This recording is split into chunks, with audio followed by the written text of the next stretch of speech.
Fala, meus amigos, estamos começando aqui mais um vídeo do canal e hoje a gente vai falar sobre os protestos que aconteceram ontem na Alemanha contra o avanço da extrema-direita, tá?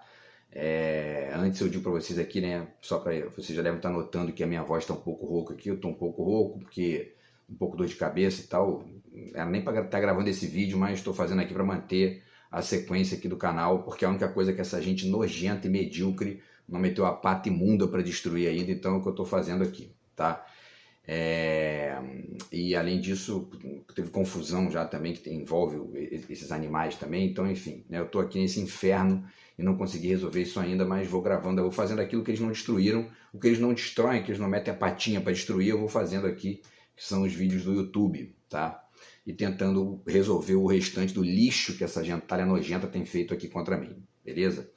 Antes disso, deixo para vocês aqui mais uma vez a dica do meu novo livro de poemas, está aqui do outro lado de cá, tá? Terceiro livro de poemas, quinto pela Multifoco e o nono livro no total. Se vocês conseguirem furar o bloqueio desses criminosos aqui, a gente de repente consegue conversar sobre o livro, tá? Eu vou mantendo aqui a propaganda do livro aqui para vocês, tá? Então, pessoal, o tema do vídeo de hoje é esse aí, né? Quer dizer, são duas lições que eu acho que a gente pode tirar desses protestos gigantescos lá na Alemanha contra o avanço da extrema-direita, porque eles representam, eles ali demonstram também duas coisas que eu tenho dito aqui em alguns vídeos do canal, tenho mostrado isso para vocês aqui em alguns vídeos, e vale a pena a gente relembrar isso aqui, tá? E ponderar e deixar isso como uma lição, porque de certa forma a gente também está vivendo isso aqui no Brasil, porque o bolsonarismo, essa extrema-direita que, enfim, é uma mescla ali, né, de neoliberalismo ingênuo, ressentido, medíocre, com esse conservadorismo tosco do Bolsonaro e dos ressentidinhos também, neo-identitários, especialmente os de direita, né, que é esses que eu estou aturando aí, cometendo crime contra mim. Então tudo isso envolve o quadro que a gente está vivendo no Brasil recente, tá? Porque essa gente nojenta aqui que está vomitando ódio na minha vida, eles estão sintomatizando, ou enfim, né?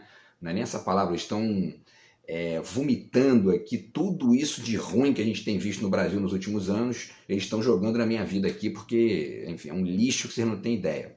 E o bolsonarismo representa isso aí de maneira até mais ampla, porque acabaram chegando no governo do país e tudo mais. E esses protestos da Alemanha são exatamente contra esse tipo de gente, tá? Mas com algumas diferenças importantes aqui que eu acho bacana de ponderar com vocês, beleza? Então, a primeira lição dessas duas lições eu já vou dizer logo no início aqui, tá? Que tem a ver com uma postagem feita pela página Geopolítica Hoje, que é uma postagem do Instagram, tá? Aliás, uma página, né, do Instagram. E aí eles noticiaram essas manifestações da Alemanha, e está aqui, e eu vou ler para vocês rapidinho, porque tem um ponto aqui que eu quero destacar, tá? Então eles dizem, final de semana marcado por intensos protestos contra a extrema-direita na Alemanha. Apenas em Berlim, só em Berlim, né, estima-se que 1 milhão de pessoas estiveram nas ruas. E houve protestos também em outras cidades grandes, né, como Hamburgo, Leipzig, Colônia e Nuremberg, onde teve inclusive o julgamento dos nazistas, né? Os manifestantes marcharam contra um novo projeto de lei que prevê a deportação em massa de imigrantes e cidadãos não assimilados à cultura alemã. A proposta é encabeçada pelo partido notadamente de extrema-direita Alternativa para a Alemanha, AfD, conhecido por ter muitos simpatizantes do nazismo. Então, quer dizer, está crescendo aí de novo movimentos neonazistas também na Alemanha, e a Alemanha, especialmente a Alemanha, conhece os riscos disso, sabe os problemas disso, então a maioria da população está se juntando para poder tentar impedir esse crescimento. Ao mesmo tempo é importante pensar o porquê que essa gente está crescendo, né? Esses movimentos aí separatistas e ao mesmo tempo sectários, né, violentos e tudo mais, né, nessa época que a gente está vivendo hoje, tá? E um outro detalhe também que é importante pensar, é muito curioso, né, e ao mesmo tempo convida a gente a refletir mais ainda sobre isso, o fato de isso estar acontecendo em conexão, em concomitância ali com o massacre dos palestinos feito pelos judeus, né, de Israel, tá? Tudo isso é importante pensar também, porque tudo isso é é bem o retrato da época que a gente está vivendo, né? Os neonazistas alemães que estão se levantando para expulsar imigrantes, e essa é a principal pauta da extrema-direita na Alemanha e na Europa de maneira geral, como eu tenho dito aqui nos últimos vídeos, né? Então, esses neonazistas que estão aparecendo lá, eles têm mais ou menos o mesmo perfil de violência, enfim, de sectarismo violento e tudo mais, que esse neo-ressentimento de Israel com os palestinos, que é exatamente o que está ali sustentando essa matança violenta que eles estão fazendo lá. Mataram mais de 20 mil pessoas, enfim, e o que demonstra nitidamente também um ressentimento violento deles ali, que estão se vingando historicamente nos palestinos do que os nazistas fizeram com eles, né? E é mais ou menos o que esse ódio neo-identitário que a gente tem visto aqui, que eu tenho sentido aqui na minha vida de forma violenta, é mais ou menos isso que essa gente nojenta entendeu? Um bando de judeu revoltadinho porque, né, sofreram lá com os nazistas e brincando de nazista com os palestinos. Tá? Então, enfim, é importante pensar isso também, que isso é um retrato de uma parte importante do mundo que a gente está vivendo hoje aí, que a gente tem que tentar superar. Tá? E aí, para finalizar, eles dizem aqui, nos últimos anos a Alemanha tem visto o crescimento do AfD, que é esse partido, né, de extrema-direita, principalmente após o início da guerra da Ucrânia, quando o governo de Olaf Scholz, ligado ao SPD, que é um partido de centro-esquerda, passou a tomar medidas contra a Rússia, que prejudicaram a economia alemã. E agora aqui que entra no ponto-chave para poder falar da primeira lição, tá? Que eu acho importante aqui. Eles dizem, né? No entanto, existe um acordo entre os partidos de direita, de centro e de esquerda para jamais realizarem coalizões de governo com a AfD, devido ao seu caráter extremista. Mesmo assim, o AfD tem lentamente crescido no país europeu, né, na Alemanha. Tá? E agora eles propõem a deportação de milhares de imigrantes e o fechamento do país para determinados grupos de pessoas. Quer dizer, o ponto-chave aqui é o que eu tenho dito várias vezes quando eu me refiro ao atraso do Brasil em relação à direita que a gente tem aqui, tanto neoliberal quanto conservadora, quanto nos momentos em que essas duas se conectam ali, né? Especialmente no que diz respeito ao Estado. É isso aqui, né? Na Europa existem certas percepções e certos desenhos institucionais, desenhos culturais mesmo, que transformam a divisão entre esquerda e direita em algo que não significa nada, né? E aí, aonde que esses fenômenos se manifestam, né? Esse entrecruzamento ali que acaba, inclusive, eliminando rixas e tal. No ataque a esses extremismos, que são extremismos de direita, porque não existe isso de esquerda na Europa, né? Então, esses extremismos de direita, quando eles vão crescendo ali na Europa, eles acabam fazendo com que os grupos de esquerda, de direita e esses mais moderados aí que eles chamam de centro se unam para poder impedir o crescimento desses grupos, né? Então isso é importante pensar isso, tá? Porque aqui no Brasil a gente não consegue superar esse neoliberalismo idiota da direita brasileira, esse conservadorismo tão idiota quanto, né, da extrema direita, dos bolsonaristas e tudo mais. E por quê? Porque a gente não tem essa realidade que a Europa já atingiu, que é uma realidade de se conectar para poder impedir esse avanço do atraso. Avanço do atraso, né? Bem curiosa essa expressão, tá? Então, pessoal, aí vamos passar para a notícia, então, porque aí depois eu chego nos livros aqui, tá? Para a gente finalizar o vídeo, certo? Então, eu vou deixar para vocês o link aí do Brasil de Fato, tá? E eles dizem isso aqui: a Alemanha tem mais um dia de protestos contra a extrema-direita. Os atos pró-democracia em Berlim e Munique reúnem cerca de 100 mil manifestantes cada. Ao todo, no país inteiro, 1.400.000 pessoas saíram às ruas. Tá? A Alemanha teve mais um dia de intensos protestos nesse domingo, quando centenas de milhares de pessoas saíram às ruas em várias cidades do país em defesa da democracia e em repúdio ao extremismo de direita e sua agenda anti-imigração, né? Essa é a questão, tá, desse avanço do extremismo na Europa, e é assim na Itália, está sendo assim na França, está sendo assim na Inglaterra, é assim nos países ali, porque o grande problema da Europa é esse, né? É a questão da imigração exagerada, que muitas vezes acontece por culpa até de alguns países europeus mesmo, como é o caso da França, que faz ali um neocolonialismo na África e tal, e aí acaba impedindo os países de crescer, ou então, ou então tem a ver com os Estados Unidos, Israel, que estão ali, né, vomitando guerra e violência lá no Oriente Médio, e acaba que aquela gente decide sair de lá, né, para poder tentar a sorte na Europa, que é um lugar onde tem, enfim, uma estrutura mais civilizada ali, em certo sentido, né. O problema é que quando isso ultrapassa um certo limite ali da própria capacidade desses países de assimilar essas pessoas, esses extremistas, né, se revoltam, né, e começam a atacar os imigrantes. O primeiro foco de ataque deles são os imigrantes, porque essa é a cara dos extremistas, né? Os extremistas não gostam do diferente, não gostam enfim, dessa conexão aí que, né? Os extremistas, eles ficam sempre muito isolados nas suas patotinhas, né? É exatamente como essa gentalha nojenta que segue atacando a minha vida aqui, vomitando ódio pelo hackeamento, provocação de baixo nível.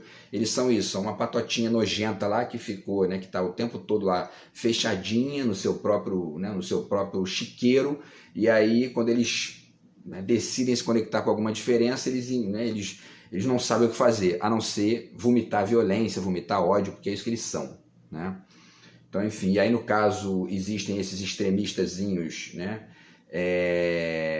neonazistas de estrito senso, né, que é o alemão, meio que ali o alemão, né, que é de origem alemã e tal, e se incomoda com o imigrante, e tem inclusive os extremistas neoidentitários, né, que no caso aqui, por exemplo, a gente vê nos movimentos inclusive neonazistas, para além desses LGBT neoidentitários violentíssimos que estão vomitando ódio aqui na minha vida, a gente pode ver aqui também um fenômeno bizarro, tão bizarro quanto aqui no Brasil, que são os neonazistas tupiniquins, né?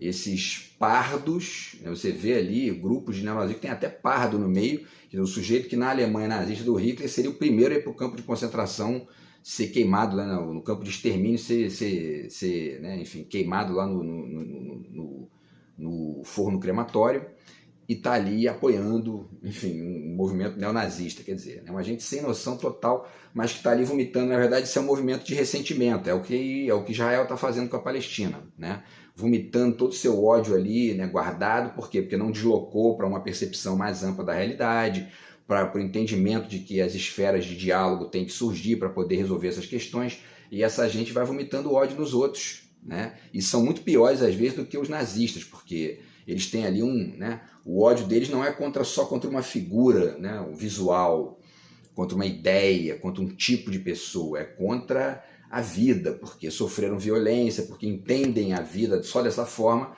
e a única coisa que tem para apresentar para o mundo é isso, violência, ódio, né, e tal. Repito, é o que eu estou aturando aqui, o pior tipo de lixo que vocês podem imaginar, tá? Então, enfim, continuando. Somente entre sexta-feira e este domingo registraram-se atos em mais de 100 cidades alemãs. Organizadores estimaram a presença de mais de 1,4 milhão de pessoas ao todo em atos que enviaram um sinal contra a AfD e a tendência à direita, à extrema-direita, né, na sociedade alemã, tá? E aí, neste domingo, manifestações ocorreram em grandes cidades como Berlim, Munique e Colônia, e em outras menores, incluindo Dresden, Cottbus e Chemnitz, no leste da Alemanha, onde a ultradireita costuma ter mais apoio, tá? E aí, pessoal, eu vou pular aqui essa questão dos números, né? Porque ele já deu aqui o número total, que é cerca de 1.400.000 pessoas, quer dizer, é uma manifestação muito grande, tá?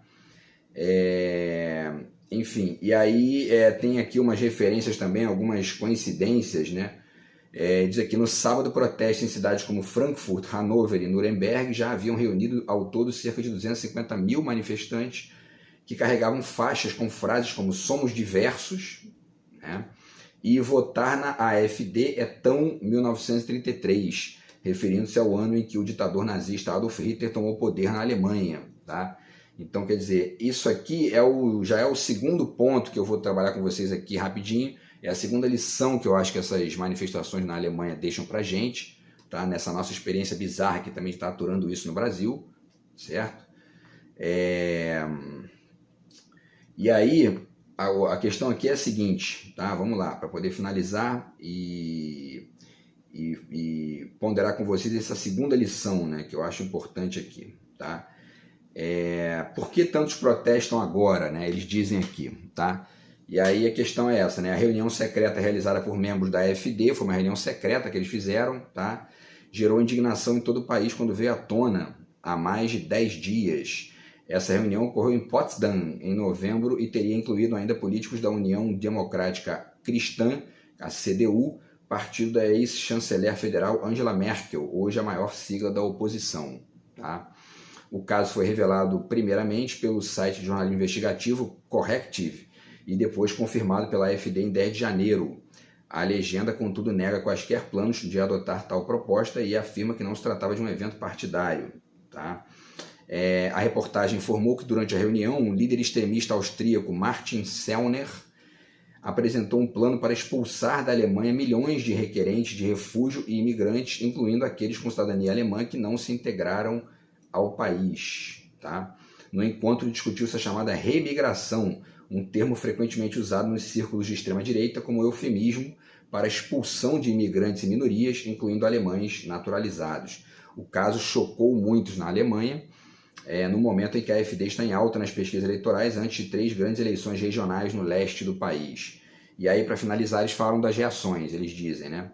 O chanceler federal Olaf Scholz, que no final de semana anterior compareceu a um protesto ao lado da ministra do Exterior, Annalena Baerbock, disse que qualquer plano de deportar estrangeiros representa um ataque contra a democracia e, por sua vez, contra todos nós. Scholz ainda apelou aos alemães para que tomem uma posição pela coesão, pela tolerância e pela nossa Alemanha democrática. E essa questão da tolerância é a ambivalência da coisa, né? Porque pregar a tolerância é defender que uma ideia precisa prevalecer sobre essa outra extremista, portanto ser intolerante com essa outra ideia, que é da extrema-direita, que é, enfim, o dos bolsonaristas alemães, tá? Digamos assim. E aí eles finalizam aqui, né? Isso aqui é muito importante, ó, para a gente chegar na segunda lição aqui. A ministra do Interior, Nancy Faeser, atentou para o fato de que a reunião secreta ocorreu num hotel em Potsdam, perto de onde o partido nazista, em 20 de janeiro de 1942, 82 anos atrás, coordenou a chamada solução final e discutiu o assassinato sistemático de milhões de judeus na Europa, tá? Então a reunião aconteceu no mesmo lugar onde eles decidiram a solução final, que foi justamente aquela ideia de o seguinte, vamos matar todos os judeus da Europa, jogar tudo em forno crematório e tudo mais e acabar com eles, né? Então isso é simbólico, isso obviamente assusta ali as pessoas mais civilizadas e os grupos de maneira geral, independente das suas diferenças ali pontuais, tá? Isso, e ela diz, né, isso involuntariamente traz de volta memórias da terrível conferência de Wannsee, declarou a ministra ao grupo de mídia Funky, tá, no sábado, certo? E eles finalizam, tá? Faeser destacou que não tem intenção de comparar os dois eventos, mas disse ser importante deixar claro que o que está escondido por trás de termos que parecem inofensivos como remigração e tudo mais, é a ideia de expulsar e deportar pessoas em massa devido à sua origem étnica ou suas opiniões políticas. Isso aqui é importante também, né? Porque eu já chamei atenção aqui para algumas questões interessantes ligadas a isso, quer dizer, o termo saúde mental, por exemplo, que muitas vezes serve de justificativa para bandidos, né, atacarem outras pessoas e vomitarem o seu ódio ali disfarçadinho de psicanálise, psicologia, psiquiatria, etc. É a mesma lógica disso aqui, que ela está dizendo que existem termos que parecem inofensivos, como remigração, por exemplo, né, que na verdade está ali escondendo, escamoteando uma prática violenta que é justamente essa de expulsar os imigrantes ali da Alemanha, tá? Então é importante pensar isso aí também, tá? E o jornal finaliza dizendo, né, que o Friedrich Merz, líder da CDU, disse ser muito encorajador que milhares se manifestem pacificamente contra o extremismo de direita. Ele não comentou o fato de que membros de seu próprio partido estivessem presentes na reunião de Potsdam, tá? Então, pessoal, é isso. E aí, qual é a segunda lição? né? Qual é a segunda lição importante que a gente pode tirar disso aí? A segunda lição é isso aqui que está no trabalho do Adorno, que é um filósofo alemão. Educação e Emancipação, está aqui, o Educação após Auschwitz. Eu comecei a escrever um livro sobre isso, né, sobre o bolsonarismo do Brasil, que se chama Educação após Bolsonaro, que está parado aqui por culpa desses bandidos, que eu não consigo me livrar dessa gente asquerosa para poder seguir os meus projetos aqui. Mas é mais ou menos a mesma linha dessa segunda lição aqui, que eu acho que esse evento na Alemanha pode trazer para a gente, que é o quê? A Alemanha rediscute, retoma esse assunto o tempo todo. Por quê? Porque quando você para de discutir essas coisas, elas voltam. Não tem jeito, tá? Então, enquanto fenômeno público, enquanto fenômeno de Estado, enquanto fenômeno político, social e tudo mais, essas questões históricas têm que estar o tempo todo sendo relembradas, né? É diferente da vida privada dos outros, que aí cada um resolve do seu jeito, e esses psi ficam revoltadinhos com isso por isso, porque eles adorariam ser os neonazistas da mente dos outros. Eles adoram essas expressõezinhas assim, covardes, porque é isso que eles são. Salvo ali as pessoas bacanas da área, evidentemente. Eu estou falando assim porque eu estou aturando esse tipo de gente nojenta aqui, vomitando ódio na minha vida, tá? Mas, enfim, em relação à questão da história dos países, da sociedade, etc. e tal, a gente tem esse fenômeno aqui, que é um fenômeno importantíssimo, né? Que é a educação após Auschwitz, que é uma coisa que não vai poder parar de ser feita, né? Os alemães vão ter que discutir isso aqui o tempo todo, a gente aqui no Brasil vai ter que rediscutir o tempo todo o bolsonarismo, o tempo todo esse neoliberalismo também que está ali, ó, o tempo todo se infiltrando. Ele está lá no Congresso, ele está lá, né, enfim, poluindo ali a lógica do Estado, e ao mesmo tempo torcendo, e enfim, não estão nem aí se um autoritário como Bolsonaro volta para o poder. Por quê? Porque eles não vão perder, né? Quem vai perder é o restante do povo, tá? Então isso aqui é a segunda lição desse evento lá da Alemanha, tá? Que são esses protestos gigantes lá contra o avanço dos extremistas, dos neonazistas, enfim, né? dos violentos estúpidos da direita mundial, tá? E aí eu finalizo aqui com algumas dicas, tá? Só para poder manter essa lição aqui, né, que é essa rediscussão, porque isso parte também, isso se conecta também com a necessidade de ler, de estudar, para poder entender essas coisas e não apoiar gente nojenta como Bolsonaro aqui ou contra essa gente aí da AfD na Alemanha, tá? Então, o Eichmann em Jerusalém, da Hannah Arendt. Ela vai discutir vários temas interessantes aqui sobre isso, inclusive a questão da solução final, tá? Então, tá aqui, esse livro é muito bom. Esse livro eu comecei a ler, não terminei ainda, quer dizer, O que Resta de Auschwitz, do George Agamben, que também vai discutir essa questão aí, tá? Esse livro aqui, muito bom, do Jean-Louis Vuillem, que eu também não li inteiro, mas é muito bom, Espelho do Ocidente, tá? E ele mostra, inclusive, o quanto que essa coisa do nazismo acabou acontecendo no Ocidente, não foi à toa, tá? Sempre tem vários indícios históricos disso, dentre eles, por exemplo, a questão da eugenia no século XIX, a própria escravidão e tudo mais, tá? Então tudo isso é um pouco retrato do que uma parte do Ocidente né? Especialmente a direita, né? Esse livro aqui do Primo Levi, né, eu ainda não li também, É Isto um Homem, no qual ele fala sobre a experiência de Auschwitz lá, né? Tá, então também é uma dica aí, que também na verdade está na minha lista para ler aqui, eu não comecei ainda por culpa desses animais.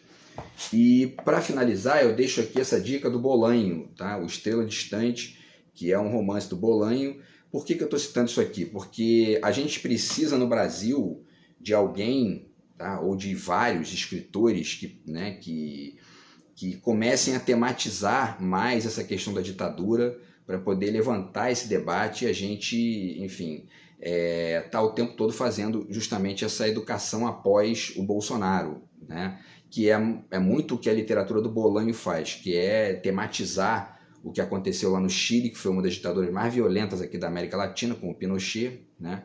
Então, quer dizer, isso faz parte também desse processo aqui que a gente tem que aprender com essas manifestações da Alemanha, tá? Aqui no Brasil, tá bom?